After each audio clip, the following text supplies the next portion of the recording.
वार्तांकन रोखठोक बातमी। सध्या वातावरणात कमालीचा लपंडाव सुरू झालाय। दिवसभर कडक ऊन, रात्री उकाडा आणि पहाटे थंडी अशी त्रिधावस्था परिस्थिती सोलापुरात निर्माण झाली आहे। त्यामुळे सोलापूरकर पुरते हैराण झाले।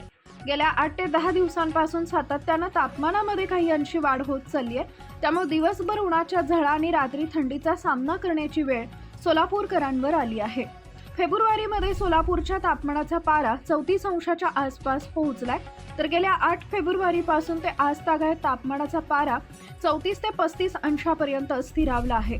त्यामुळे दिवसभरात उन्हाच्या झळा जाणवत आहेत, तर रात्री उकाड्याचा त्रास सहन करावा लागतोय, तर पहाटे पुन्हा थंडीची चाहूल लागत असल्यानं सोलापूरकर चांगलेच वैतागल्याचं चित्र दिसून येते। एरवी तीनही ऋतूंचं दर्शन घडविणाऱ्या निसर्गानं यावेळी फेब्रुवारी महिन्यातच सोलापूरकरांना एका दिवसातच 3 ऋतूंचं दर्शन घडवल्याचं दिसून येत आहे। यामध्ये पहाटे थंडी, दुपारी कडक ऊन तर रात्री उकाडा अशा परिस्थितीत सोलापूरकरांना जीवन जगण्याची वेळ आली आहे। यंदा सोलापूर जिल्ह्यात सरासरीपेक्षा अधिक पाऊस पडलेला आहे। त्यामुळे जिल्ह्यात थंडी जाणवणार असली तरी उन्हाचा पारा 41 ते 42 अंशापर्यंत पोहोचण्याची शक्यता हवामान अभ्यासकांनी वर्तवली आहे। त्यामुळे नागरिकांनी आरोग्याची काळजी घ्यावी असं आवाहन करण्यात आलंय।